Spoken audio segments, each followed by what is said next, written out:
to recognize him to be any person other than Jesus. And what they did, according to their story or belief, that these angels descended from heaven, opened up a big enough hole to carry this fake Jesus into the room where Jesus, they say, was kept before the day when he was to be executed, and took Jesus in their lap and decamped with him to the fourth heaven, leaving behind a person who looked like Jesus, spoke like Jesus, and even he was so dazed by the influence of these angels that he claimed to be the Jesus himself.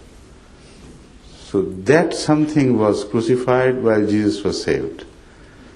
And we believe that this is all not only a fiction, a myth, but the most nonsensical fiction and myth that we have ever come across. God doesn't behave like this. If God wanted to save Jesus, he had other means. He has been saving other prophets before him. And for him to go into this drama, which would in fact work against the claim of Jesus, is the most stupid thing one can hear. How it goes against the interest of Jesus in Christianity is simply the fact that why God wanted to, according to them, their own admission, save Jesus was to save him from the accursed death, which according to the Old Testament, if someone claimed to be from God and he was not God, he was a false man, he would hang by the tree and he would die by the tree, by that hanging, and that would be a cursed death, proving that he is false. To avoid this drama was staged by God according to the other Sunni ulama. Now let's re-examine the case once again, re-examine the case, and you will be surprised to see that it works exactly to the contrary purpose. It doesn't help Jesus Christ at all, because the Jews who were watching him, who were putting to test his truth by attempting to have him crucified, what they saw, according to the story, they saw somebody exactly like Jesus, who continued to claim to be Jesus.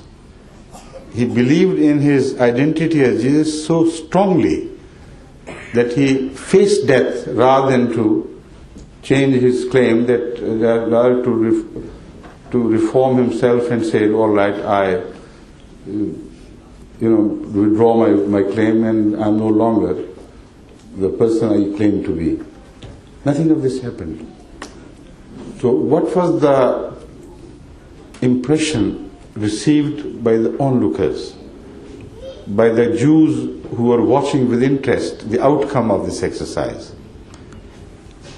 How could God blame them for rejecting him then? Were they not right?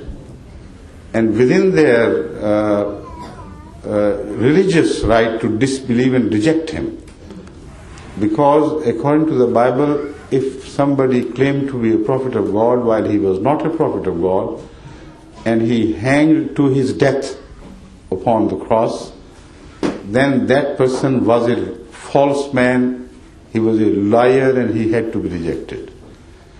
So what was the crime of those Jews who saw a figure like Jesus, claiming to be Jesus, until, as they say, his death, and accepted the verdict of Bible, of the Old Testament, and said he must have been a false person.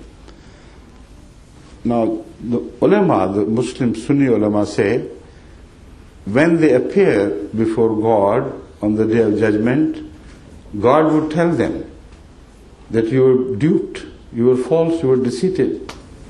That was Jesus. That was not Jesus. It was a Jew. Now, what sort of God that would be, who would blame them for being duped by him himself, the Almighty? to such perfection that they had not the slightest chance of recognizing the man as not being Jesus. So this is not only illogical, this is an insult to the wisdom of God. And then what happened later on, according to them? The person who seemed to have died upon cross was approached by his disciples, his own mother. Not his mother, but Jesus' mother. While the corpse, they say, whom they were kissing and touching and seeking blessing from and shedding their tears over, was not the corpse of Jesus, but the corpse of a Jew.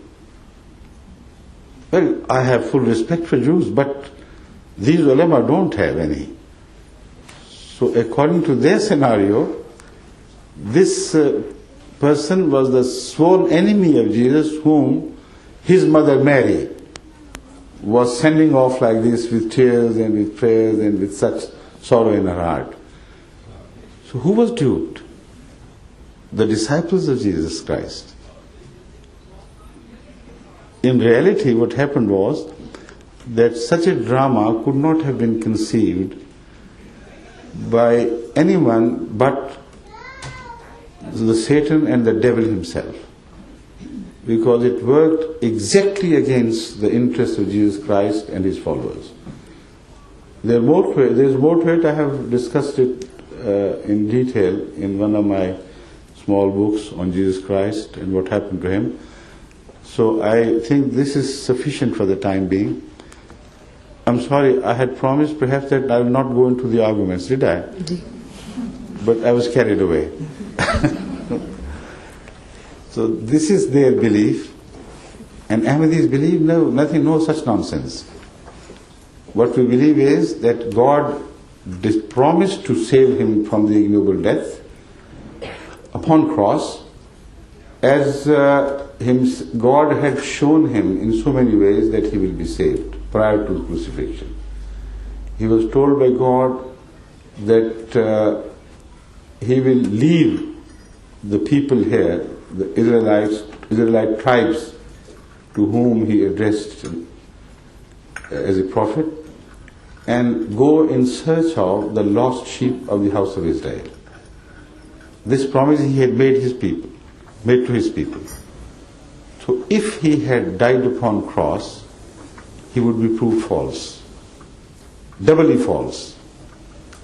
First, because of the prophecy in the Bible that the true prophets will not meet their death hanging upon cross, and secondly, he had made a promise to his people and that promise proved to be false.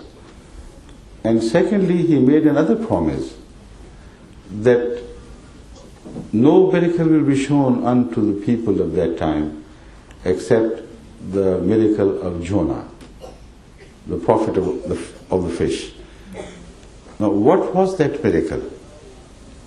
Did he die within the belly of the fish and was revived from that death? Or did he continue to survive within the period of 3 days and nights, as it is said, and came out live and whole as he was before being swallowed by the fish? So if Jesus is true, then this is what we should expect. That he goes through very dangerous and almost fatal crisis of his life, and God, according to his promise, saved him from death like he had saved earlier a prophet, Jonah, as known as the Jonah of the fish. So on both these counts, we believe that he could not have died upon cross, but he could have gone through a stage or a state looking like death, like deep coma. And he must have been revived from that, because this is exactly what happened to Prophet Jonah. When he was vomited ultimately, it is mentioned in the Holy Quran very clearly, and I understand also in the Bible, that he was almost on the verge of death. And God so managed that he was vomited out in a place where there was